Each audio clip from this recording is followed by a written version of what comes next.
اور وہ ہواؤں میں اڑتے ہیں۔ کچھ جن ایسے ہوتے ہیں جو قیام کرتے ہیں اور سفر بھی کرتے ہیں، جیسے گھروں میں قیام کرنا ہے۔ اکثر کچھ جو غیر آباد گھر ہوتے ہیں ان میں بھی جن اپنا ڈیرا ڈال لیتے ہیں، قیام کرتے ہیں اور ایک جگہ سے دوسری جگہ وہ جایا بھی کرتے ہیں۔ کبھی کبھی جن سفید سانپ اور کالے کتے کی شکل میں بھی نظر آتے ہیں۔ اولاد آدم کے ہر شخص کے ساتھ اس کا جنوں میں سے ایک ہم نشین ہے جسے عرف عام میں ہمزاد کہا جاتا ہے۔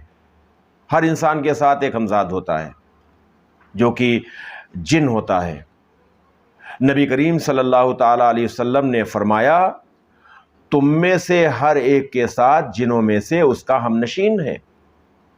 صحابہ کرام نے عرض کیا کہ یا رسول اللہ اور آپ؟ تو آقا صلی اللہ تعالیٰ علیہ وسلم نے ارشاد فرمایا اور میں بھی، مگر اللہ تعالیٰ نے میری مدد فرمائی اور میرا ہمزاد مسلمان ہو گیا ہے، تو وہ مجھے بھلائی کے علاوہ کسی چیز کے لیے نہیں کہتا ہے۔ اچھا، جن ایک جگہ سے دوسری جگہ جانے میں ہم سے بہت فاسٹ ہوتے ہیں، بہت سپر فاسٹ ہوتے ہیں، مطلب لمحوں میں یہ ہزاروں میل کا سفر بھی طے کر لیا کرتے ہیں۔ تو ان کی جو ان کی برق رفتاری ہوتی ہے، جو ان کی سپر اسپیڈ میں یہ ایک جگہ سے دوسری جگہ یہ پہنچ جایا کرتے ہیں۔ ایک سوال یہ بھی پیدا ہوتا ہے کہ جنوں کی خوراک کیا ہے، یہ کھاتے کیا ہیں؟ آقا صلی اللہ تعالیٰ علیہ وآلہ وسلم کے پاس اکثر جنوں کے ڈیلیگیشن آیا کرتے تھے، وفود آیا کرتے تھے۔ ایک بار جنوں کا ایک وفد آیا اور اس نے عرض کیا کہ یا رسول اللہ صلی اللہ تعالیٰ علیہ وسلم ہماری خوراک کیا ہے، ہم کھائیں کیا؟ تو آقا صلی اللہ تعالیٰ علیہ وسلم نے ارشاد فرمایا کہ تمہاری خوراک ہڈی اور جانوروں کی مینگنی ہے، یعنی جو گوبر ہوتا ہے۔ اس کی تشریح یوں فرمائی ہمارے اکابرین نے کہ جانوروں کی جو ہڈی ہوتی ہے اور جن جانوروں کو اللہ کے نام کو لے کر ذبح کیا جاتا ہے، انہی جانوروں کی ہڈی، مسلمان جو جن ہوتے ہیں انہی جانوروں کی ہڈی ان کی غذا ہوتی ہے۔ تو اس کی تشریح یوں فرمائی گئی کہ جو ہڈی ہوتی ہے وہ جن استعمال کرتے ہیں اور جو مینگنی ہوتی ہے یعنی گوبر جو ہوتا ہے وہ جنوں کے جو جانور ہوتے ہیں وہ ان کی غذا ہوتی ہے۔ اس میں ہوتا یہ ہے کہ مصطفیٰ کریم صلی اللہ تعالیٰ علیہ وآلہ وسلم نے یہ ارشاد فرمایا کہ ہڈی جن پر اللہ کا نام لیا گیا ہے وہ تمہارے ہاتھ آئے گی تو وہ گوشت ہوگی، یعنی جو ہڈیاں ہم کھا کر پھینک دیتے ہیں ان ہڈیوں کے لیے یہ بھی آقا صلی اللہ علیہ وسلم نے ارشاد فرمایا کہ ان ہڈیوں سے استنجا مت کیا کرو کیونکہ یہ تمہارے بھائی جن کی غذا ہے۔ تو جب ان کے ہاتھ میں وہ ہڈی جاتی ہے تو جس طرح سے پہلے ان پر گوشت ہوتا تھا اسی طرح سے بلکہ اس سے زیادہ ان پر گوشت ہوتا ہے۔ تو وہ ہڈیاں ہماری استعمال کی ہوئی ہوتی ہیں لیکن جب جنوں کے ہاتھ میں جاتی ہیں تو وہ گوشت سے پر ہو جاتی ہیں۔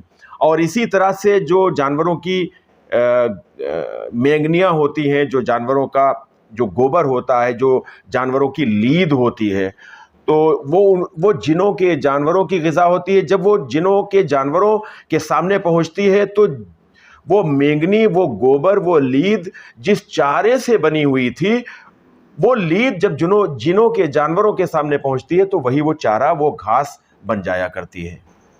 رہتے کہاں ہیں یہ؟ ایک سوال یہ بھی پیدا ہوتا ہے نا کہ یہ کہاں رہتے ہیں؟ تو اکثر جو جن ہیں وہ اور خاص طور سے جو مسلمان جن ہیں وہ پاکیزہ اور صاف ستھری جگہوں پر رہا کرتے ہیں۔ وہ کبھی کبھی انسانوں کے جو مکان ہیں ان میں بھی وہ قبضہ کر لیا کرتے ہیں، ان میں رہنے لگتے ہیں۔ جو غیر آباد مکان پڑے ہوتے ہیں، جو ویرانے ہوتے ہیں، جو غیر آباد مساجد ہوتی ہیں وہاں رہتے ہیں، جو جنگل اور بیابان سنسان علاقے ہوتے ہیں وہاں بھی رہتے ہیں، ریگستان وغیرہ وہاں بھی رہتے ہیں۔ لیکن جو شریر جن ہیں، خبیث جن ہیں، جو کافر جن ہیں، وہ ان میں بیشتر خراب جگہوں پر وہ رہتے ہیں، گندگی والی جگہوں پر رہتے ہیں، جو بیت الخلا ہیں، لیٹرین ہیں، وہاں وہ رہتے ہیں، جہاں گندگی پھینکی جاتی ہے وہاں بھی وہ رہتے ہیں، پاخانہ کرنے کی جگہ پر رہتے ہیں۔ تو یہ جو خبیث جن ہوتے ہیں، جو شریر ہوتے ہیں، یہ جن ایسی گندی جگہوں پر رہتے ہیں۔ باقی مسلمان جن تو اکثر جو اولیاء کرام کے مزارات ہیں، جو اولیاء کرام کے آستانے ہیں، خانقاہیں ہیں، وہاں بھی ان کی حاضری ہوا کرتی ہے۔ اکثر جن مساجد میں نماز بھی ادا کرتے ہوئے دیکھے گئے ہیں، تو مساجد میں نماز ادا کرنے کے لیے بھی جن جاتے ہیں۔ جن مسلمان اور کافر دونوں ہیں، اور کافر دوزخ کا ایندھن بنیں گے۔ جیسے انسان جو کافر ہیں، مشرک ہیں، وہ دوزخ کا ایندھن بنیں گے، ایسے جو کافر جن ہیں وہ بھی دوزخ کا ایندھن بنیں گے۔ قیامت کے دن جنوں کا بھی حساب ہوگا، جیسے انسانوں سے حساب لیا جائے گا ویسے ہی جنوں سے بھی حساب لیا جائے گا۔ ناظرین، ہم آپ کو ایک اور بڑی خاص بات یہ بتانا چاہیں گے کہ جس طرح سے انسانوں میں، آدمیوں میں سب سے پہلے جو انسان ہیں، آدمی ہیں، وہ ہمارے بابا جان ہیں، اور سرکار سیدنا آدم علیہ نبینا علیہ الصلاۃ والسلام، وہ سب سے پہلے بشر ہیں، سب سے پہلے وہ انسان ہیں، سب سے پہلے وہ آدمی ہیں، اسی لیے انہیں ابو البشر بھی کہا جاتا ہے۔ جنوں میں سب سے پہلا کون ہے اور اسے کیا کہا جاتا ہے؟ تو جنوں میں جو سب سے پہلا جن ہے، جسے ابو الجن بھی کہا جاتا ہے، اس کا نام مارج ہے۔ یہ پہلا جن ہے۔ قرآن، اب آپ دیکھیے قرآن شریف میں جنوں کا تذکرہ کیا گیا ہے، ذکر آیا ہے۔ وہ لوگ جو جنوں کے ہونے سے انکار کرتے ہیں، جنوں کے وجود سے انکار کرتے ہیں، جن کا یہ کہنا ہے کہ کوئی یہ کہتا ہے کہ یہ ایک جنگلی قوم ہے جو پہاڑوں میں چھپی رہتی ہے، کچھ کا یہ کہنا ہے کہ یہ بدی کی ایک طاقت ہے، تو وہ سراسر قرآن پاک کا انکار کر رہے ہیں۔ اس لیے کیونکہ قرآن شریف کی 8 سورتوں کی 12 آیتوں میں اور سورہ جن کی 15 آیتوں میں جنات کا ذکر کیا گیا ہے۔ یعنی قرآن پاک کی 8 سورتوں میں 12 آیتوں میں 8 سورتوں کی 12 آیتوں میں جنات کا ذکر ہے، اور پوری سورہ جن ہی نازل ہو گئی۔ تو جنات کا قرآن شریف میں ذکر بھی ہے۔ نبی کریم صلی اللہ تعالی علیہ وآلہ وسلم سے جنوں کی ملاقات بھی ہوئی۔ نبی کریم صلی اللہ تعالی علیہ وآلہ وسلم کے سامنے اور حضور کی دعوت پر جن ایمان بھی لائے۔ حضور پاک صلی اللہ تعالی علیہ وسلم سے قرآن شریف سنا بھی، اور قرآن شریف کی تعلیم بھی آقا صلی اللہ تعالی علیہ وسلم نے جنوں کو دی۔ اور جنوں سے نبی کریم صلی اللہ تعالی علیہ وسلم نے ایک عہد بھی لیا تھا کہ میری امت کو پریشان نہ کرنا، یہ عہد لیا تھا۔ لیکن جس طرح سے بہت سے عہد انسانوں نے بھی کیے تھے، مسلمانوں نے بھی کیے تھے، اور عہد شکنی بعد میں کی اور کر رہے ہیں، ایسے ہی جنوں نے بھی، بہت سے ایسے جن ہیں جنہوں نے اس عہد کو توڑ دیا، عہد شکنی کی۔ ناظرین، اکثر گھروں میں سانپ وغیرہ دکھائی پڑتے ہیں، یا آپ کے دروازے پر کالا کتا آ جاتا ہے، تو جب سانپ دکھائی پڑے تو آپ اس سے کہہ دیں، اس سے، اور خاص طور سے اگر کبھی گھر میں سفید سانپ دکھائی پڑے تو آپ اس سے ضرور ایک بار کہیں کہ اگر آپ جن ہیں تو آپ چلے جائیے، اگر وہ جن ہوگا تو چلا جائے گا، ورنہ پھر سانپ کو اسلام میں مارنے کا حکم ہے۔ ایک چیز اور ہم بتانا چاہیں گے جنوں کے بارے میں، کہ جنوں کی جب تخلیق اللہ تعالیٰ نے آگ سے کی ہے، جنوں کو آگ سے پیدا کیا، جیسے ہماری تخلیق مٹی سے ہوئی، بہت سے ایسی مخلوق ہے اللہ کی جس کی تخلیق پانی سے ہوئی، فرشتوں کی تخلیق نور سے کی گئی، ایسے ہی جنوں کی تخلیق آگ سے ہوئی۔ تو اب ظاہر سی بات ہے کہ آگ سے جن کی تخلیق ہوئی ہے، جو آگ سے پیدا کیے گئے ہیں، وہ تو گرم ہوں گے، لیکن نہیں، آگ سے پیدا تو ضرور کیے گئے ہیں، ہم مٹی سے پیدا کیے گئے، لیکن ہم مٹی تو نہیں ہے، گوشت پوشت ہے۔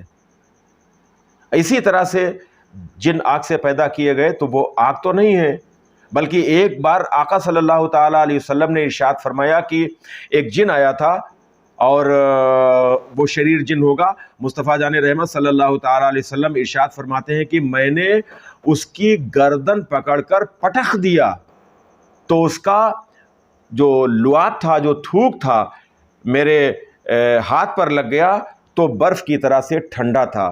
یا ایک جگہ یہ ارشاد فرمایا کہ اس کی زبان جب میرے ہاتھ سے لگ گئی، ٹچ کی، اس کی زبان نے ٹچ کیا تو وہ برف کی طرح سے ٹھنڈی تھی۔ تو ایک یہ چیز بھی معلوم ہوئی۔ دوسری ایک یہ بات بھی ہے کہ کیا جن کسی پر سوار ہو جاتے ہیں؟ تو اس کے لیے ہمارے اکابرین نے ارشاد فرمایا ہے کہ جن کسی پر سوار نہیں ہوتے ہیں اور کسی کے اندر حلول نہیں کر جاتے ہیں کہ وہ اندر جا کر اور وہ تحلیل ہو جائیں۔ ہاں، ان کے جو ڈالے ہوئے وسوسے ہوتے ہیں جنوں کی، جو خبیث جن وسوسے ڈالتے ہیں، وہ وسوسے ہمارے جسم کے اندر جو خون گردش کر رہا ہے، وہ خون کی طرح سے وہ وسوسے ہمارے اندر گردش کرتے ہیں۔ جن اکثر رات کو جب ہماری آمد و رفت بند ہو جاتی ہے، سناٹا ہو جاتا ہے، اور جو ایک دن کے اجالے کا ایک شور جو ہوا کرتا ہے، جب دیر رات ہو جاتی ہے، ایک سناٹا ہو جاتا ہے، پھر وہ پہنچل جب بند ہو جاتی ہے، بالکل کوئی آوازیں نہیں سنائی پڑتی ہیں، تو اکثر اوقات اللہ کی ایک مخلوق نکلتی ہے، ان میں جن بھی شامل ہیں، اور کبھی کبھی لوگ بے ضرورت بھی دیر رات کو ادھر ادھر بھٹکتے رہتے ہیں، یا کچھ ایسے مقامات پر جاتے ہیں کہ جو مقامات سنسان ہوتے ہیں، غیر آباد ہوتے ہیں، یا جہاں پر جنوں کی موجودگی ہوتی ہے، تو کبھی کبھی وہ جنوں کی زد میں بھی آتے ہیں اور ان کو نقصانات بھی ہوتے ہیں۔ تو ناظرین، ہم نے جنوں کے بارے میں آج آپ کو ایک مختصر سی ایک جانکاری دی، چونکہ یہ چیپٹر بہت بڑا ہے، لیکن ہم نے کوشش کی کہ ہم جنوں کے بارے میں کچھ آپ کو ایسا بتائیں جسے آپ جاننا چاہتے ہیں۔ ناظرین، یہ دلچسپ معلومات کا جو یہ سلسلہ ہے، یہ انشاءاللہ تعالی جاری رہے گا۔ ہم آپ کو انشاءاللہ تعالی روزانہ کچھ ایسے ایپیسوڈ دکھائیں گے جن میں ہم آپ کو بہت ہی دلچسپ معلومات آپ سے شیئر کریں گے، آپ کو بتائیں گے مختلف ایشوز پر، اور کوشش یہ رہے گی کہ وہ قرآن اور احادیث کریمہ کی روشنی میں جانکاری دی جائے، اکابرین نے جو فرمایا ہے اس کی روشنی میں جانکاری دی جائے۔